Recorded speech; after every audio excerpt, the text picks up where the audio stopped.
Gracias. A continuación, tengo el honor de presentar a nuestro último conferencista magistral, Enrique Peñalosa, exalcalde de Bogotá y consultor en urbanismo y movilidad, con la charla El futuro de las ciudades. El doctor Peñalosa es reconocido internacionalmente como uno de los urbanistas más influyentes del mundo. Durante sus 2 alcaldías, lideró transformaciones que pusieron a Bogotá en el mapa de las ciudades sostenibles.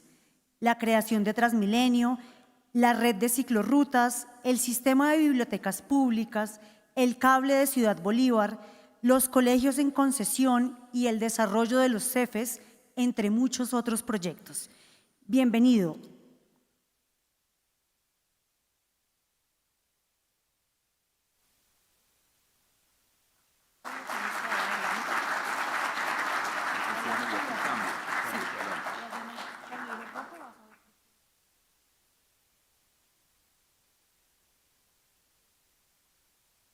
Bueno, muchísimas gracias a Juan Pablo Carejo, a todos ustedes. Me encanta estar aquí con ingenieros, maravilloso, que hacen cosas, no hablan tanta carreta. Entonces, muy rápidamente una presentación, voy a tratar de correr. Aquí estoy en la primera. Bueno, sin importar el nivel de ingresos, una buena ciudad nos puede hacer más felices a todos. Pero para los pobres es mucho más crítico tener una buena ciudad, porque ellos no tienen alternativas de recreación, de espacios amplios en la vivienda y demás. Entonces, nosotros la realidad que tenemos que aceptar es que hicimos nuestras ciudades mal. Cuando la población crecía muy rápido, estaba creciendo al 4% anual en un momento dado Bogotá, cuando éramos muy pobres, cuando no teníamos claro cómo debían ser las ciudades, sin intervenir la tierra privada alrededor de las ciudades, lo que llegó, cuando yo fui alcalde la primera vez, prácticamente la mitad de la ciudad de Bogotá era de origen informal, pero aún la parte formal se ha hecho en donde no debe ser y como no debe ser en buena medida porque la tierra privada pues hace que todo sea caro. La ciudad futura, que me dijo Juan Pablo que hablara sobre eso, pues yo diría que la ciudad futura es una ciudad con más y mejor espacio público peatonal. Más oportunidades de tener un tiempo libre de calidad, más oportunidades de estudio, tanto para ganar plata y tener buen trabajo como para disfrutar de la vida, sobre astronomía o música o lo que queramos.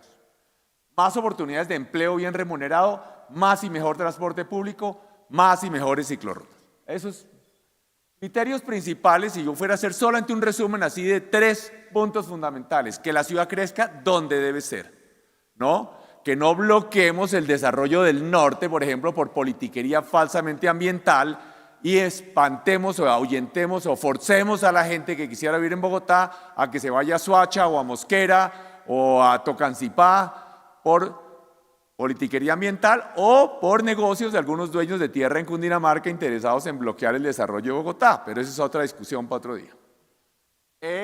Una buena ciudad es una ciudad donde caminar es un placer. Caminar. Nosotros somos peatones, animales que caminamos, necesitamos caminar para ser felices, y no solamente en las aceras, en los parques, en las plazas, que la ciudad sea para caminar por todas partes, segura, y que sea una ciudad que esté orientada, guiada, organizada, construida con base en el principio de que la igualdad, de que los ciudadanos son iguales ante la ley, para hacer el diseño de la ciudad y la operación de la ciudad.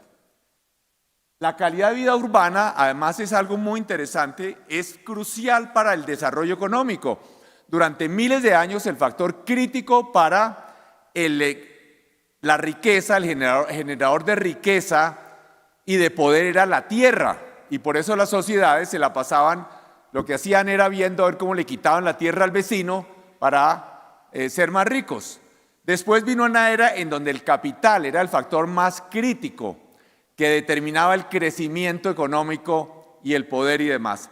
Pero ahora hemos entrado a la nueva etapa, que es esa etapa donde el factor más crítico es el conocimiento de las personas tan buenas que pueden escoger dónde vivir. Entonces, tal vez algo que nosotros cuando hablamos de crecimiento económico siempre hablamos de tasas de interés, de déficit fiscal, de tarifas de energía eléctrica, y tal vez el factor más crítico es la calidad de vida urbana. Estamos hablando de algo que felizmente yo mencioné en mi libro ya hace rato que lo publiqué, que la población iba a volverse escasa, la gente se va a volver muy escasa, y especialmente la gente que puede escoger dónde vivir. Hemos perdido 1.300.000 colombianos en los últimos 3 años. Entonces, la calidad urbana es el factor tal vez más crítico de la competitividad económica moderna. Y además es una cosa interesante porque las políticas fiscales o las políticas industriales pueden ser copiadas, un país puede copiarlas del vecino, pero si una ciudad, tener una buena ciudad, una ciudad bien hecha, es una ventaja comparativa que no nos pueden copiar, es muy difícil, eso toma unos cuantos décadas. Y tener una mala ciudad es una desventaja comparativa muy difícil de arreglar. Pues, cada vez hay más gente que puede trabajar desde cualquier parte. Para cualquier ciudad pequeña, mi mamá era de Chaparral, Tolima, por ejemplo. Para Chaparral o para cualquier otra ciudad pequeña de Colombia, incluso otras como Pasto y demás, el peor problema en los últimos 100 o 200 años es que muchos de sus jóvenes más brillantes se iban. Los más arriesgados, los más estudiosos, los más trabajadores, porque no tenían nada que hacer allá. Pero ahora hay un mundo nuevo, que hasta ahora estamos como aterrizando, que apareció algo completamente distinto, y es que la gente puede trabajar desde cualquier parte.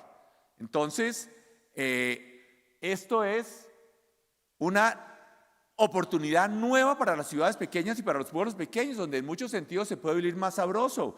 Está uno con menos tráfico, más cerca de la naturaleza, en fin. Es una cosa que hasta ahora comenzamos a asimilar y creo que nadie en el mundo ha comenzado a aprovechar o a asimilar eso bien. La tierra es un tema importantísimo y yo diría que lo más importante es que las ciudades crezcan en un sitio óptimo, pero ¿qué pasa? Lástima que yo no tengo un micrófono para pasear, yo no logro quedarme aquí quieto.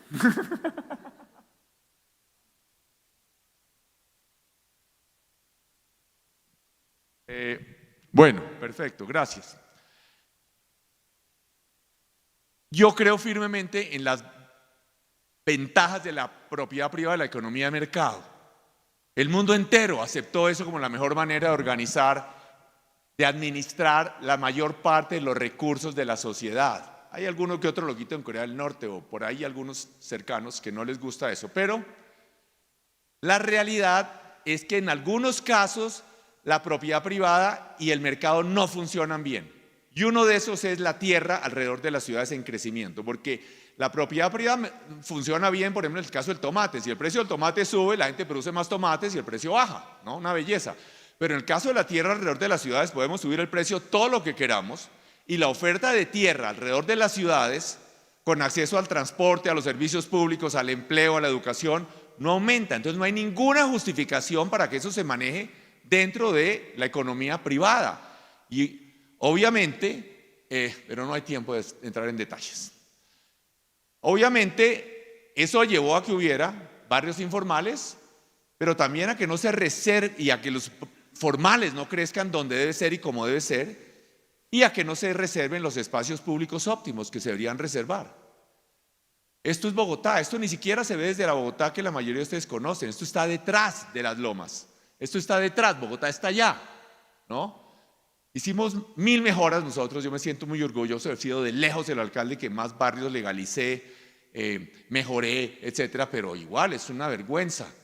Pero ¿por qué hay barrios informales? ¿Por qué? En todo el mundo, en Brasil, en la India, o en París, en Londres. No puede ser que sea porque los gobernantes han sido brutos o corruptos, porque imposible que todos los gobernantes del planeta sean brutos o corruptos. No, lo que pasa es que no funciona de nuevo lo que decía la propiedad de la tierra. Eso lo que demuestra es que los ciudadanos más pobres no pudieron tener tierra legal. Eso es tan sencillo como eso. La democracia falló, fracasó, no resolvió eso. Y demuestra que esa gente que son unos berracos, ¿no? Ellos, una vez que resuelven su tema de tierra, construyen su vivienda. Ni siquiera necesitan ingenieros, ni arquitectos, ni nada por el estilo. Por eso es un tema.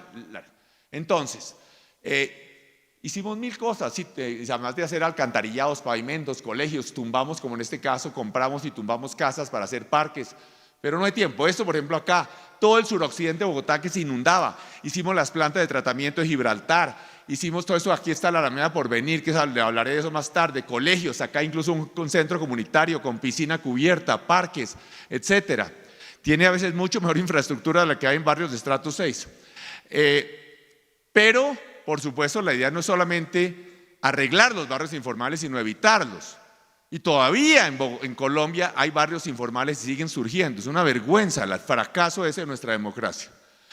Entonces, hay que rápidamente pasar a... ¿Esto no me está pasando? Entonces, bueno, en mis 2 alcaldías hicimos proyectos de vivienda para más de 500.000 personas, mucho más que una Manizales. De esos, más de 300.000 vivienda social. En la primera alcaldía, Metrovivienda Recreo Porvenir. ¿Cómo hicimos? Comprando tierra rural en el borde de la ciudad, a las buenas o a las malas, expropiando y haciendo un urbanismo óptimo y haciendo equipo con el sector privado para que construyeran y vendieran y ganaran plata, pero construyendo, no valorizando tierra. Incluso en ese caso hacíamos 1 piso o 2 pisos y los ciudadanos podían ponerle otro piso o 2, o tras 2 pisos, o en otros casos ya edificios más altos, en fin. Luego hicimos en la última alcaldía Lagos de Torca, también interviniendo a la tierra de una manera distinta, en el norte de Bogotá, obligando a los propietarios a que aportaran su tierra en una fiducia. El diseño urbanístico lo hacía la alcaldía y con un esquema que no hay tiempo para explicar. Lo que es cierto es que en el norte de Bogotá, donde tradicionalmente han estado las viviendas de ingresos altos, hicimos 40% viviendas de interés social y prioritario. Vivienda social al lado de vivienda de estrato 6, con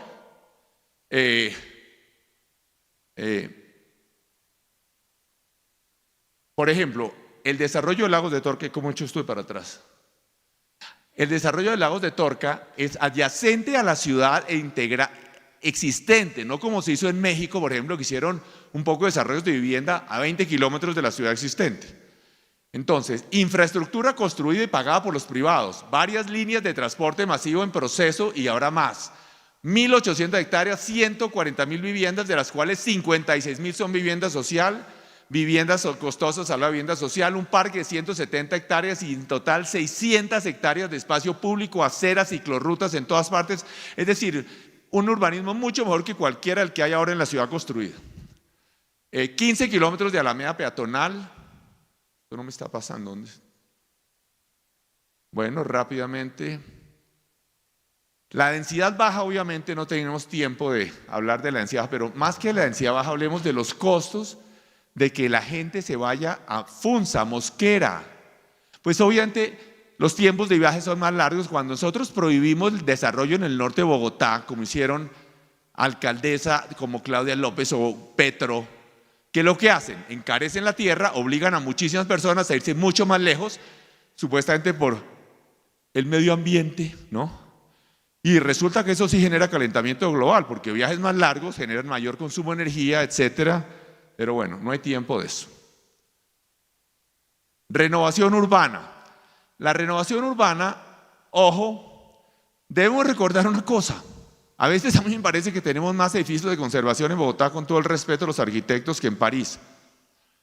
Recordemos que la conservación no es por 30 años, ni por 300, ni por 3.000, ni por 30.000, es para toda la historia, para toda la eternidad.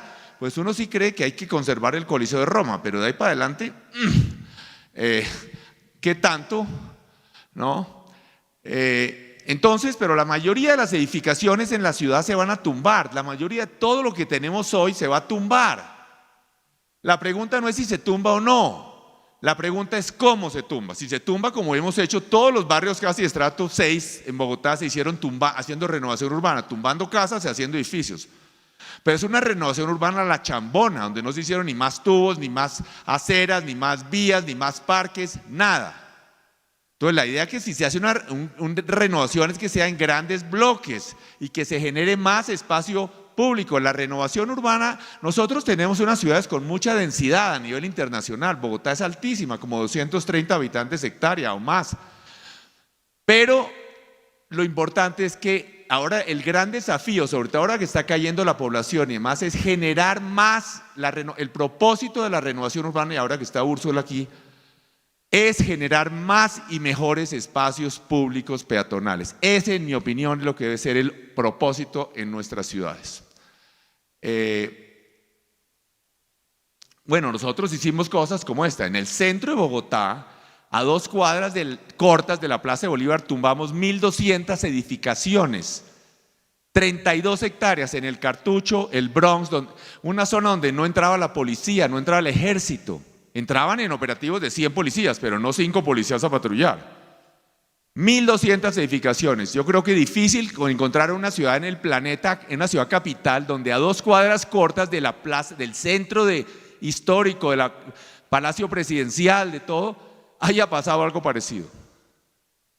Hicimos este parque, obviamente hicimos el Bronx Distrito Creativo, hicimos 1000 cosas, que esto no está pasando. Mire, esto es lo que se alcanza a ver donde tumbamos en San Bernardo, en lo que es el Cartucho. Falta hay parte que no se alcanza a ver, que hicieron unos horrores, el Bronx, pero no hay tiempo ahora. Igualdad.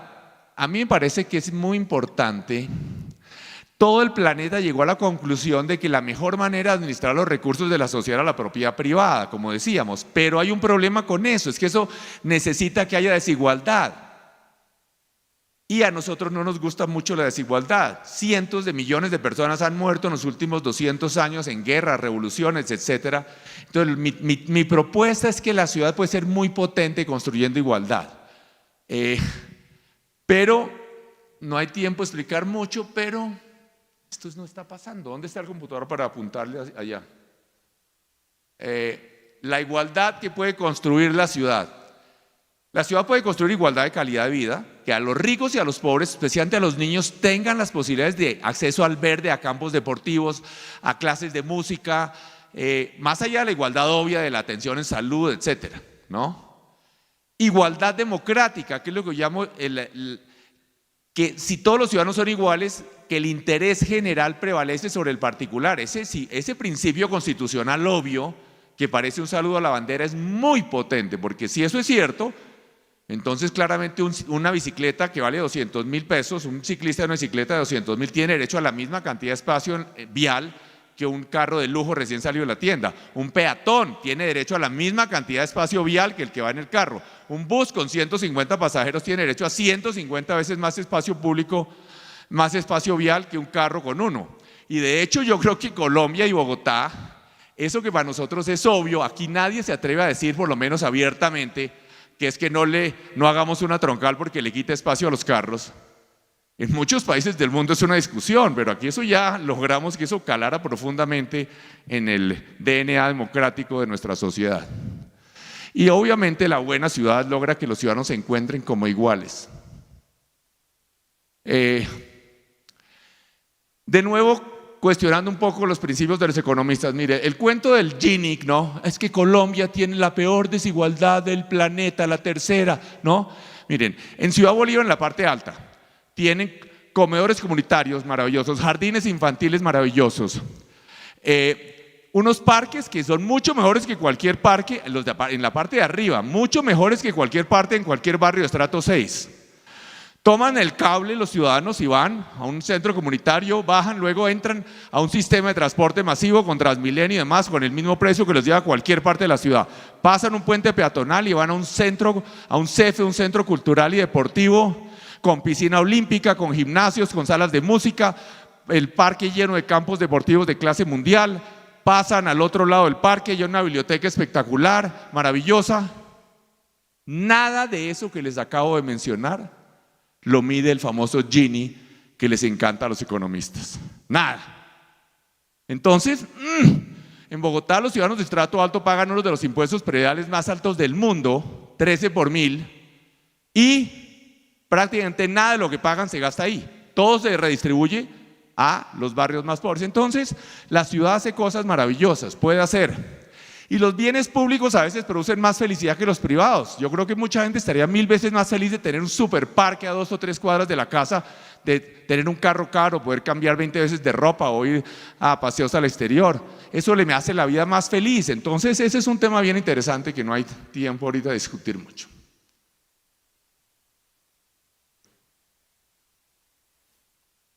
Bueno, este es un tema que me parece muy importante. Yo creo que la desigualdad se siente especialmente en el tiempo libre, porque no es cuando estamos durmiendo, ¿no?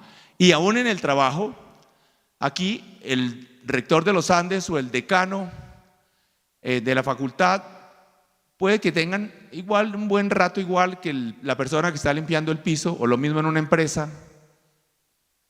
Tienen dificultades, buenos ratos, pero cuando se siente la diferencia es cuando salen al tiempo libre, donde la persona de ingresos altos va a viajes, va a viviendas más amplias, más cómodas, va a clubes, va a casas de campo, va a vacaciones, a restaurantes, y la persona de ingresos bajos va a una casa pequeña y, distinto del celular para hacer juegos o algo, de pronto la televisión, no tiene ninguna alternativa. Entonces, una buena ciudad, lo mínimo de lo mínimo, una ciudad democrática, lo mínimo de lo mínimo que tiene que ofrecer es un espacio peatonal de calidad, de altísima calidad. Aceras, lo más importante, parques, plazas, etcétera. Y otras, centros culturales y deportivos, clases de música, posibilidades de ir al campo.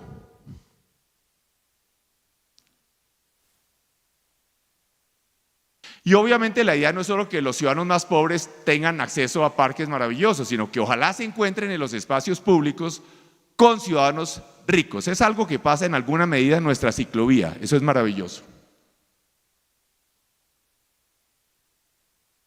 Esto no sé, yo tengo, ¿es allá que me están cambiando o qué? ¿Cómo se? No, esto yo el que cambio, ¿qué? No sé. ¿Cómo hago yo para que esto cambie? ¿O ustedes están cambiando? Yo lo cambio, es aquí. Me dicen simplemente hacia dónde mira esto para cambiar. No quiero demorar esto, me da pena. Hacia allá, bueno, perfecto. Gracias por la información. Estaba apuntando a donde no era. Bueno, espacios públicos donde la gente, donde los ciudadanos, una buena ciudad tiene muchos sitios donde los ciudadanos ricos y los pobres se encuentran como iguales. Los ricos y los pobres siempre se encuentran. El presidente, el rico más rico de Colombia se encuentra con la empleada que le limpia el baño en la oficina posiblemente, pero ahí se encuentran separados por las jerarquías. Se encuentra cualquiera con el portero del edificio, separado por las jerarquías, pero si se encuentran en la acera o en el parque, ojalá en el transporte público.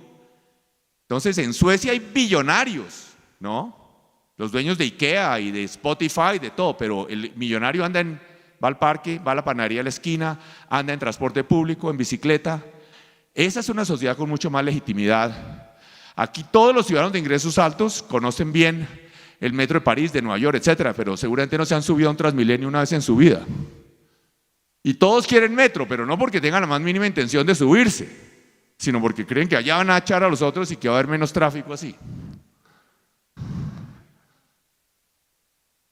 No está pasando. Yo creo que va a tener que dar alguna instrucción así o algo. Bueno, eso, yo te hago señal. Bueno. Señal.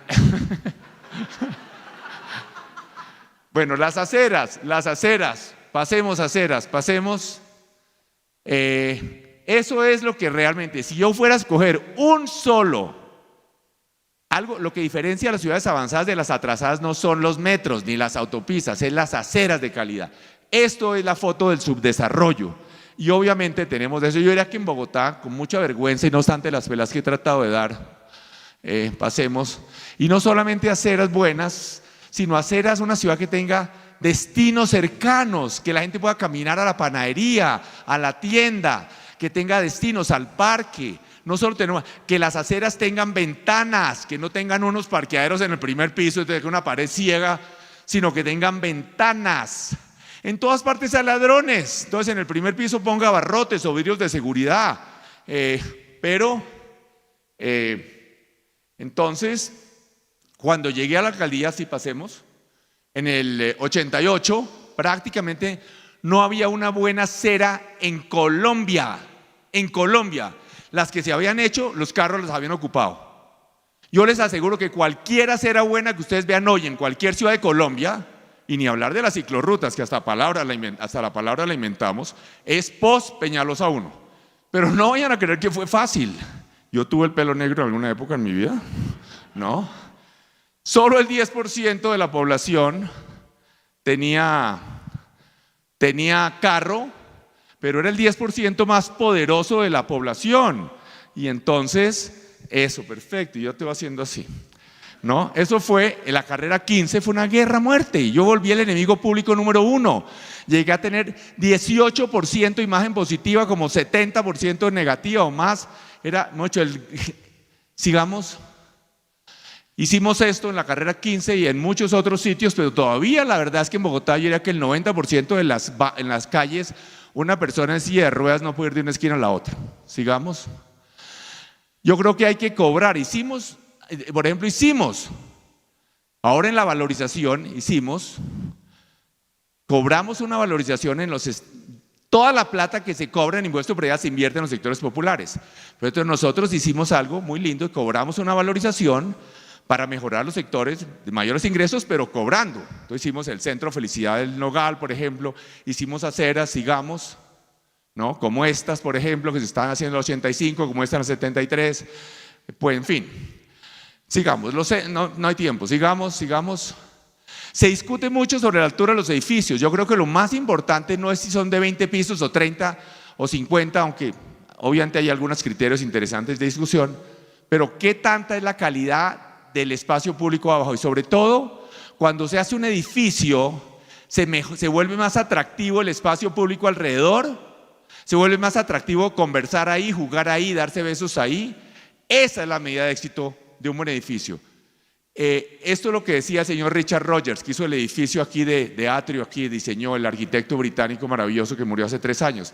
Lo más importante de un edificio no es que gane premios arquitectónicos, es si mejora el espacio peatonal alrededor. Sigamos. Esto es un horror, por ejemplo. Sigamos. Miremos esto, en cambio es el ejemplo de lo que sí debe ser. Sigamos. No. Paremos atrás. Ahí, no, el parque es ahí. Es que ¿por qué es esto interesante en Bogotá? Porque, ojo, yo quiero decir esto y lo voy a repetir tal vez varias veces. ¿Sabe qué área de Colombia ocupan las áreas urbanas colombianas? ¿Qué área? Imagínense ustedes, yo estoy seguro que lo que les voy a decir es menos de lo que cada uno de ustedes ha calculado. Es 3 milésimas de Colombia están ocupadas por ciudades. En esa parte microscópica hay que maximizar la felicidad urbana.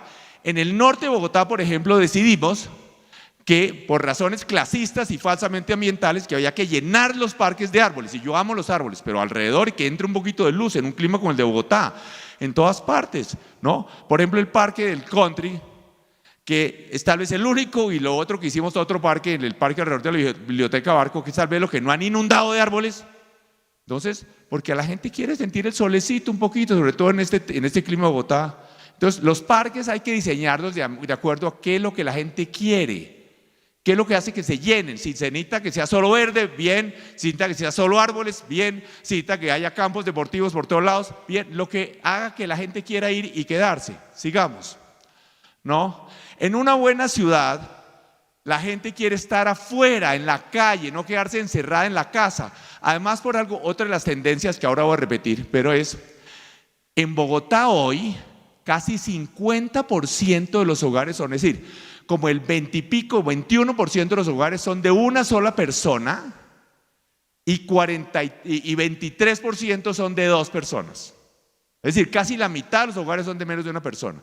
Entonces, por eso cada vez es más importante la ciudad, además de muchas otras razones, porque la gente va a su casa cada vez más es a dormir. Casi los apartamentos que más se están vendiendo en Bogotá son apartamentos que compran los jóvenes de 30 metros cuadrados y menos. ¿Por qué? Porque la gente sale a comer afuera, se encuentra con sus amigos, duerme en la casa. Sigamos. Hicimos más de 1.500 parques, pero faltan muchos. Más aún, yo me siento orgulloso de que yo creo que yo conseguí más tierra para parques que todos los demás alcaldes de la historia de la ciudad sumados. Lo que no es gran cosa, porque no hubo ninguno que yo haya conocido que haya gastado un solo centavo en comprar un predio para parque. Ningún otro alcalde en la historia. Y más lo que generamos de 1.000 peleas adicionales. Sigamos rápidamente. Sigamos. Hay que hacer parques por valorización. Sigamos. Por ejemplo, las ciudades alrededor de Bogotá, municipios Chía y Cajicá y compañía, que han tenido unas tasas de crecimiento mucho más altas que las de Bogotá o Funza, todas estas, en 30 años que han tenido tasas más altas de crecimiento que Bogotá, no han generado un solo parque, uno, de 5 hectáreas, ni siquiera de 2, nada. Solamente hay unos pocos en Soacha gracias al proyecto de Ciudad Verde hecho por privados, pero de resto, nada. Entonces, digamos, uno vuela encima de Chía, incluso uno va a Google Earth, Chía todavía está lleno de terrenos donde se podrían hacer parques. ¿Qué hacen estos alcaldes allá durmiendo? ¿Por qué no cobran una valorización y compran una tierra para hacer unos parques? Sobre todo porque es que la tierra que uno compra para parques va a hacer que la vida sea más feliz por los próximos 300 años, 500, 1000. Y si no se reserva esa zona para parque, pues la vida va a ser menos feliz por los próximos 500 años, porque una vez que uno hace la ciudad, es muy difícil tumbar 5 hectáreas o 10 o 20 para hacer un parque. Sigamos. Este parque, sigamos, atrás no tanto, atrás, este parque del country, por ejemplo, yo creo que ningún político, ¿qué político se hubiera atrevido a hacer esto en Colombia? Expropiar el club más exclusivo de Colombia para hacer un parque público. Con una diferencia, yo no odio a los señores del country, los admiro. Son gente pila, trabajadora, yo no tengo ningún odio. Es la misma razón por la cual expropiamos predios para hacer solamente el proyecto Metro, compramos más de 1.400 predios para hacer la otra avenida que hicimos en mi pasada alcaldía, la Guayacanes, más de 1.500 predios hicimos tumbando, muchos expropiando. ¿Pero por qué? Es democracia elemental, eso se usa en Estados Unidos, en Inglaterra, en todas partes. Pero bueno, sigamos. No solo se necesitan parques urbanos, mire, yo me encuentro gente que sale en su carrito a cualquier espacio junto a la vía a echar cometa, a hacer picnic. Es una vergüenza que la gente tenga que hacer eso en todas las ciudades colombianas. Y hay una cosa, las ciudades, recuerdo, no solamente ocupan 3 milésimas, sino que en 85% de la población colombiana hoy es urbana. 85, casi. Entonces, hay que comprar grandes terrenos en las afueras, etcétera. Pasemos, por ejemplo, miren, aquí habíamos diseñado un parque, todos los embalses hechos alrededor de las ciudades colombianas, hechos por empresas públicas, los privatizaron, ¿no? Entonces hay una serie de ciudadanos de ingresos altos que tienen casas y yo sé que recogieron una plata para oponerse al parque con la ciclorruta de 50 kilómetros alrededor entre muchos de los dueños de viviendas ahí alrededor de Tominé, y después mágicamente la CAR, la entidad ambiental, bloqueó el proyecto, ¿no? Yo no sé qué pasó con no es la relación entre uno y el otro, ¿no? Pero lo cierto es que después la alcaldía de Claudia López bloqueó el proyecto. Ese tipo de parques, hay que hacer eso en ser público, pero no solo alrededor de los embalses, sino parques regionales donde la gente tenga contacto con la naturaleza. Sigamos. Los frentes de agua, vamos rápidamente, tienen un enorme potencial precisamente para que se encuentren como iguales ciudadanos de ingresos altos y bajos, como en Nueva York, como en Zúrich. Sigamos. No, pero tienen que ser públicos y tener infraestructura. De nuevo con nuestros falsos ambientalismos, ¿no? Decimos que el río Bogotá, que no podía tener un malecón y una zona dura para que la gente pudiera andar en bicicleta, en silla de ruedas y demás. Por Dios, todo Bogotá se inundaba, y se inundaba hasta abajo, hasta Faca. Por eso se hizo en la Candelaria, porque todo lo demás se inundaba, todo es artificial. Tenemos que pensar en la felicidad de los seres humanos, en la integración social, no más payasadas falsamente ambientales. Sigamos. Esto es lo que hay en el mundo, en Moscú, en todas partes. Mire, sigamos. Esta es una pelea. Este embalse que ven ustedes en la parte oriental de Juan Amarillo lo hicimos en la alcaldía, con bulldozer. Es tan natural como una piscina. Y entonces los ambientalistas dicen, ¡ay, qué terrible que le puso un borde duro para que los ciudadanos de sectores populares caminaran! Terrible, ¿no? Como eso. Sigamos.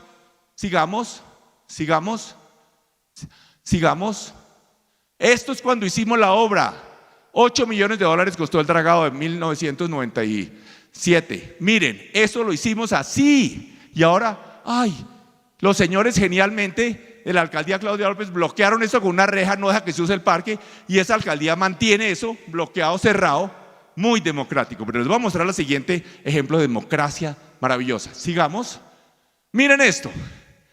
Este es la misma formación, digamos, la laguna de estrato 6, Club Los Lagartos, campeonatos nacionales de esquí. Ahí sí, perfecto. La otra, no se quita ni siquiera el buchón, que ni siquiera es nativo, no se permiten canoas porque se daña el medio ambiente y ni siquiera se deja usar el parque, lo tienen cerrado con un candado. Qué democrático, qué maravilla, ¿no? Sigamos. Sigamos. Miren esto, lo que podría hacer Bogotá. Ojalá que haya algunos jóvenes aquí, veo que todos estamos como más. Yo soy el mayor aquí de todos, pero igual que los estudiantes. Miren lo que podría tener Bogotá. Lástima que esto no alumbre, pero miren. Desde Tibitó, un malecón, todo el camino hasta el Muña, el río descontaminado, que va a estar muy pronto descontaminado. Gracias, en fin. Y luego hasta el embalse del Muña descontaminado con un parque alrededor, que no se vaya a privatizar ese alrededor del embalse del Muña cuando esté limpio para algunos de los sectores más pobres de Bogotá. Yo tenía ya la hora, pero me la quitaron, no, 5 minutos me quedan ya. Entonces, imagínense, allá pasamos acá con ese cable al San Rafael, que también lo bloquearon, ¿no?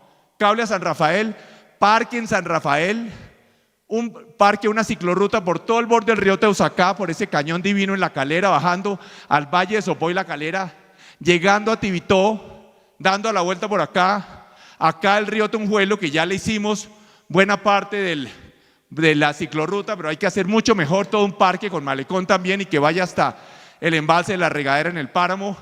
Aquí el río Fucha que atraviesa, hay que hacer otro parque que vaya hasta arriba, hasta la loma en el centro de Bogotá.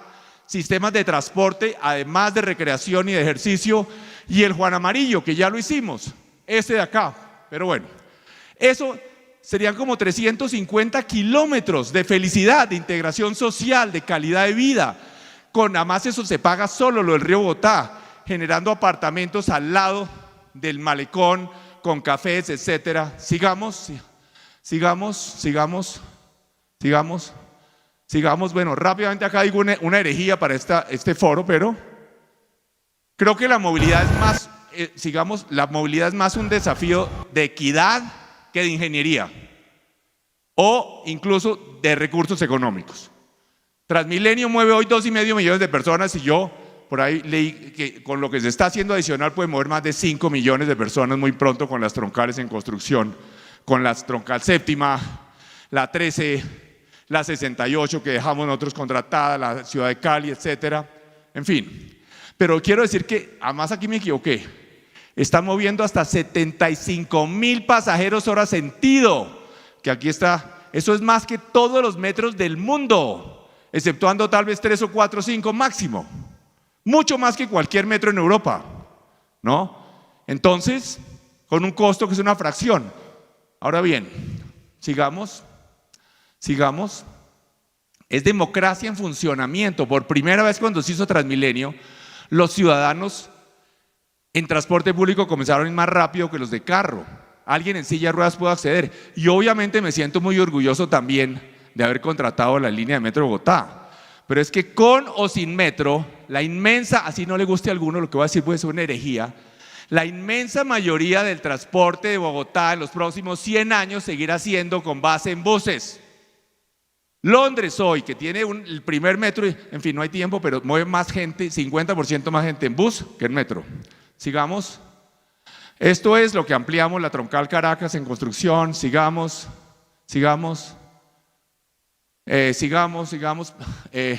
Yo invito a la Facultad de Ingeniería de los Andes a que haga algo que nadie se atreve a hacer, porque es religión. ¿Por qué no hacemos una evaluación seria de costo-beneficio comparando el Regiotram del norte en términos de capacidad, de costos, incluyendo depreciación, de impacto urbano, de tiempos de viaje, de flexibilidad?